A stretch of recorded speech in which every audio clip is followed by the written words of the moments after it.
Final ಆಗಿ ಅದ್ಭುತ ರುಚಿಯ ಖಾರ ಮತ್ತೆ ಸಿಹಿ ಪೊಂಗಲ್ ರೆಡಿ ಆಗಿದೆ. ತಪ್ಪದೆ ಒಂದ್ಸಲ ನೀವು ಟ್ರೈ ಮಾಡಬೇಕು. ಹೇಗೆ ಬಂತು ನನಗೆ ಕಮೆಂಟ್ ಸೆಕ್ಷನಲ್ಲಿ ತಿಳಿಸಿ.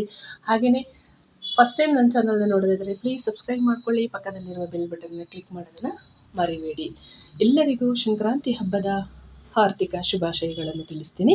ಹಾಯ್ ಗಾಯ್ಸ್, ನಮಸ್ತೆ ಎಲ್ಲರಿಗೂ ಸಂಕ್ರಾಂತಿ ಹಬ್ಬದ ಶುಭಾಶಯಗಳನ್ನು ತಿಳಿಸ್ತಾ ನಾನಿವತ್ತು ಸಿಹಿ ಪೊಂಗಲ್ ಮತ್ತು ಖಾರ ಪೊಂಗಲ್ ಎರಡನ್ನೂ ಮಾಡ್ಕೊಳ್ತೀನಿ. 1 ಕಪ್ಪು ಹೆಸರುಬೇಳೆಯನ್ನು ತೊಗೊಂಡಿದ್ದೀನಿ, 1 ಕಪ್ಪು ಮಾಮೂಲಿ ಅನ್ನ ಮಾಡುವ ಅಕ್ಕಿನೇ ತೊಗೊಂಡಿದ್ದೀನಿ. ಎರಡನ್ನೂ ಚೆನ್ನಾಗಿ ವಾಶ್ ಮಾಡಿಕೊಂಡು ಒಂದು 4 ವಿಷಿಲ್ ಮಾಡ್ಕೊಳ್ಳೋಣ. ಚೆನ್ನಾಗಿ ಬೇಯಿಸ್ಕೊಳ್ಬೇಕು. ಒಂದೇ ಸರಿ ಬೇಯಿಸ್ಕೊಳ್ಳೋದು 2 ರೆಸಿಪಿನೂ ರೆಡಿ ಆಗುತ್ತೆ. ಒಂದು ಕುಕ್ಕರಿಗೆ ಎರಡನ್ನೂ ಹಾಕ್ಕೊಂಡು ಚೆನ್ನಾಗಿ ವಾಶ್ ಮಾಡ್ಕೊಳ್ತೀನಿ.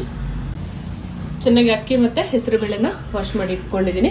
ಒಂದು 6 ಕಪ್ ಆಗುವಷ್ಟು ನೀರು ಹಾಕ್ಕೊಳ್ತಾ ಇದ್ದೀನಿ. ನಾನು ಅಕ್ಕಿ ಬೇಳೆ ತೊಗೊಂಡ ಕಪ್ ಮೆಜರ್ಮೆಂಟಲ್ಲೇ ತೊಗೊಂಡಿದ್ದೀನಿ. ಸ್ವಲ್ಪ ಉಪ್ಪು ಮತ್ತು ಒಂದು 2 ಚಮಚ ತುಪ್ಪ ಹಾಕ್ಕೊಳ್ತೀನಿ. ನಾನು ಖಾರ ಪೊಂಗಲ್ ಮಾತ್ರ ಮಾಡೋದಾದರೆ ಅರಿಶಿನ ಪೌಡ್ರು ಕೂಡ ಹಾಕೋಬೋದು. ನಾನಿಲ್ಲಿ ಸಿಹಿ ಪೊಂಗಲು ಮಾಡ್ಕೊಳ್ಳೋದ್ರಿಂದ ಅರಿಶಿನ ಹಾಕ್ಕೊಳ್ತಾ ಇಲ್ಲ. 4 ವಿಷಿಲ್ ಮಾಡ್ಕೊಳ್ಳೋಣ.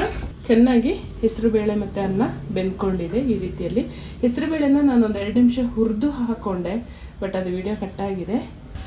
ಖಾರ ಪೊಂಗಲ್ ಮಾಡ್ಕೊಳ್ಳೋಕ್ಕೆ ಒಂದು ಬಾಣಲೆಯನ್ನು ಬಿಸಿಗೆ ಇಟ್ಕೊಂಡಿದ್ದೀನಿ. 1 ಚಮಚದಷ್ಟು ತುಪ್ಪ ಹಾಕ್ಕೊಂಡು ಮತ್ತು 1-2 ಚಮಚ ಅಡುಗೆ ಎಣ್ಣೆಯನ್ನು ಬಳಸ್ತಾ ಇದ್ದೀನಿ. 2 ಚಮಚ ಅಡುಗೆ ಎಣ್ಣೆ ಬಳಸ್ತಾ ಇದ್ದೀನಿ. ಖಾರ ಪೊಂಗಲಿಗೆ ಎಣ್ಣೆ ಮತ್ತು ತುಪ್ಪ ಬಿಸಿಯಾಗಿದೆ. 1 ಚಮಚದಷ್ಟು ಸಾಸಿವೆ ಹಾಕ್ಕೊಳ್ತಾ ಇದ್ದೀನಿ. ಜೀರಿಗೆ ಹಾಕ್ಕೊಳ್ಳೋಣ, 1 ಟೇಬಲ್ ಸ್ಪೂನಷ್ಟು. ಒಂದು 1/4 ಟೇಬಲ್ ಸ್ಪೂನಷ್ಟು ಪೆಪ್ಪರ್ ಕಾಳನ್ನು ಹಾಕ್ಕೊಳ್ತಾ ಇದ್ದೀನಿ. ಹಸಿಮೆಣಸಿನಕಾಯಿಯನ್ನು ಹಾಕ್ಕೊಂಡು ಚೆನ್ನಾಗಿ ಹುರ್ಕೊಳ್ಳೋಣ. ಕರಿಬೇವು ಸೊಪ್ಪನ್ನು ಹಾಕ್ಕೊಳ್ತಾ ಇದ್ದೀನಿ. ಒಂದು 1/4 ಟೇಬಲ್ ಸ್ಪೂನಷ್ಟು ಇಂಗನ್ನು ಸೇರಿಸ್ಕೊಳ್ತಾ ಇದ್ದೀನಿ. ಇದು ತುಂಬ ಚೆನ್ನಾಗಾಗುತ್ತೆ ಖಾರ ಪೊಂಗಲಿಗೆ. ಕೊಬ್ಬರಿ ತುರಿಯನ್ನು ಸೇರಿಸ್ಕೊಳ್ತಾ ಇದ್ದೀನಿ. ಚೆನ್ನಾಗಿ ಮಿಕ್ಸ್ ಮಾಡ್ಕೊಳ್ಳೋಣ. ಬೇಯಿಸಿಟ್ಕೊಂಡ ಅನ್ನ ಮತ್ತು ಹೆಸರುಬೇಳೆ ಮಿಕ್ಸರನ್ನು ಹಾಕ್ಕೊಳ್ತಾ ಇದ್ದೀನಿ. ಒಂದು 3/4 ಭಾಗದಷ್ಟು ಹಾಕ್ಕೊಂಡಿದ್ದೀನಿ ಮತ್ತು ಸ್ವಲ್ಪ ಸಿಹಿ ಪೊಂಗಲಿಗೆ ಇಟ್ಕೊಳ್ತಾ ಇದ್ದೀನಿ. 1/2 ಚಮಚದಷ್ಟು ಹಳದಿ ಪೌಡರ್. ನಾನು ಇಲ್ಲಿ ಒಣಶುಂಠಿ ಪೌಡ್ರನ್ನು ಬಳಸ್ತಾ ಇದ್ದೀನಿ. ಸಿಹಿ ಪೊಂಗಲ್ ಮತ್ತು ಖಾರ ಪೊಂಗಲ್ ಎರಡಕ್ಕೂ ಬಳಸ್ತೀನಿ. ಈ ರೀತಿಯಲ್ಲಿ ರುಚಿಯಾದ ಖಾರ ಪೊಂಗಲ್ ರೆಡಿ ಆಗ್ತಾ ಇದೆ. ತೆಳ್ಳಗಿರಬೇಕು, ಸ್ವಲ್ಪ ಜಾಸ್ತಿ ಗಟ್ಟಿ ಮಾಡ್ಕೋಬೇಡಿ. ಫೈನಲ್ ಆಗಿ ಸ್ವಲ್ಪ ಕೊತ್ತಂಬರಿ ಸೊಪ್ಪು ಮತ್ತು ಅರ್ಧ ಲೆಮನ್ ಜ್ಯೂಸನ್ನು ಹಾಕ್ತೀನಿ ನಾನು. ತುಂಬ ರುಚಿ ಕೊಡುತ್ತೆ. ಬೇಗ ಆಗುವಂಥ ರೆಸಿಪಿ ಇದು. ಸಿಹಿ ಪೊಂಗಲ್ ಮಾಡ್ಕೊಳ್ಳೋಕ್ಕೆ ಒಂದು ಬಾಣಲೆಯನ್ನು ಒಲೆ ಮೇಲೆ ಇಟ್ಕೊಂಡಿದ್ದೀನಿ. ಫಸ್ಟಿಗೆ ಗೋಡಂಬಿ ಎಲ್ಲ ಹುರ್ಕೊಳ್ಳೋಣ. ಒಂದು 3 ಚಮಚದಷ್ಟು ತುಪ್ಪ ಹಾಕ್ಕೊಳ್ತಾ ಇದ್ದೀನಿ. ತುಪ್ಪ ಬಿಸಿಯಾಗಿದೆ. ಗೋಡಂಬಿ ಹಾಕ್ಕೊಂಡು ಫ್ರೈ ಮಾಡ್ಕೊಳ್ಳೋಣ. ನಾನು ಸ್ವಲ್ಪ ಗೋಡಂಬಿನ ತರ್ತರಿಯಾಗಿ ಪೌಡ್ರ್ ಮಾಡಿ ಕೂಡ ಹಾಕ್ಕೊಳ್ತೀನಿ ಸಿಹಿ ಪೊಂಗಲಿಗೆ. ಗೋಡಂಬಿ ಚೆನ್ನಾಗಿ ಫ್ರೈ ಆಗಿದೆ. ತಗೊಳ್ಳೋಣ ಒಂದು ಪಾತ್ರೆಗೆ. ಒಂದು 4 ಗೋಡಂಬಿಯನ್ನು ಹಾಕ್ಕೊಂಡು ಹುರ್ಕೊಳ್ತೀನಿ.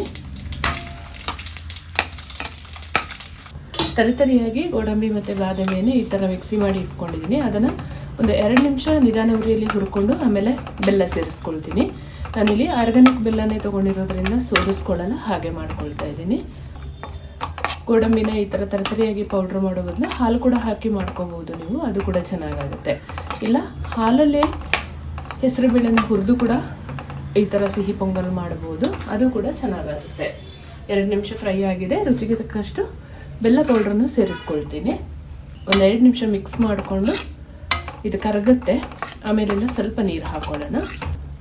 ಸ್ವಲ್ಪ ನೀರು ಹಾಕ್ಕೊಂಡು ಬೆಲ್ಲ ಪೌಡ್ರನ್ನ ಕರಗಿಸ್ಕೊಳ್ತೀನಿ. ಆಮೇಲಿಂದ ಅನ್ನ ಹಾಕಿದ ಮೇಲೆ ಎಷ್ಟು ಬೇಕಷ್ಟು ನೀರು ಅಡ್ಜಸ್ಟ್ ಮಾಡ್ಕೋಬೋದು. ಬೆಲ್ಲ ಚೆನ್ನಾಗಿ ಕರಗಿದೆ. ಸಿಹಿ ಪೊಂಗಲಿಗೆ ಒಂದು 4 ಟೇಬಲ್ ಸ್ಪೂನಷ್ಟು ಕೊಬ್ಬರಿ ತುರಿನ ಹಾಕ್ಕೊಳ್ತಾ ಇದ್ದೀನಿ. ಹಸಿ ಕಾಯಿ ಬೇಕಾದರೆ ಕಟ್ ಮಾಡಿ ಹಾಕೋಬೋದು, ಅದು ಕೂಡ ಬಾಯಿಗೆ ಸಿಗುವಾಗ ಚೆನ್ನಾಗಾಗುತ್ತೆ. ಇವಾಗ ಅಕ್ಕಿ ಮತ್ತು ಬೇಳೆ ಮಿಶ್ರಣ ಸೇರಿಸ್ಕೊಳ್ಳೋಣ. ಚೆನ್ನಾಗಿ ಒಮ್ಮೆ ಮಿಕ್ಸ್ ಮಾಡಿಕೊಂಡು ಸ್ವಲ್ಪ ನೀರು ಬೇಕಾದರೆ ಹಾಕೋಬೋದು. ಸ್ವಲ್ಪ ತೆಳ್ಳಗಿದ್ರೇ ಚೆನ್ನಾಗಿರುತ್ತೆ. ಸಿಹಿ ಪೊಂಗಲಿಗೆ ಒಂದು 1/4 ಟೇಬಲ್ ಸ್ಪೂನಷ್ಟು ಏಲಕ್ಕಿ ಪೌಡ್ರನ್ನು ಸೇರಿಸ್ಕೊಳ್ತಾ ಇದ್ದೀನಿ. ಒಂದು ಅರ್ಧ ಟೇಬಲ್ ಸ್ಪೂನಷ್ಟು ಒಣಶುಂಠಿ ಪೌಡ್ರನ್ನು ಸೇರಿಸ್ಕೊಳ್ತಾ ಇದ್ದೀನಿ. ಇದು ತುಂಬ ರುಚಿ ಕೊಡುತ್ತೆ, ನೀವು ಒಂದ್ಸಲ ಟ್ರೈ ಮಾಡಿ.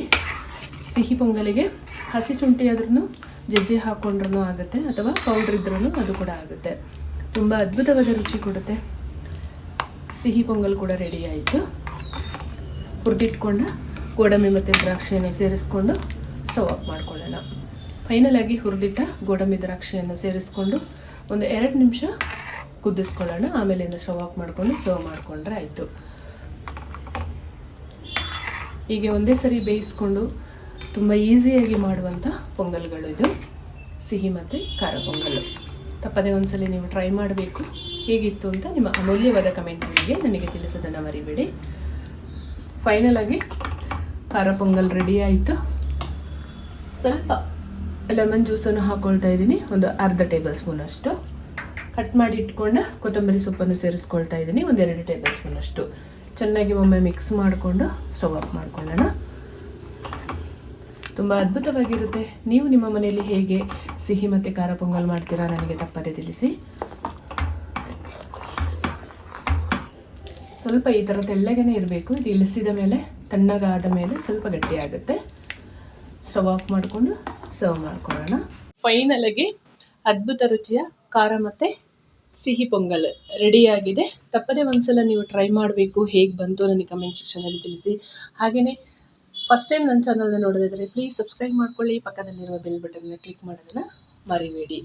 ಎಲ್ಲರಿಗೂ ಸಂಕ್ರಾಂತಿ ಹಬ್ಬದ ಹಾರ್ದಿಕ ಶುಭಾಶಯಗಳನ್ನು ತಿಳಿಸ್ತೀನಿ. Thank you for watching.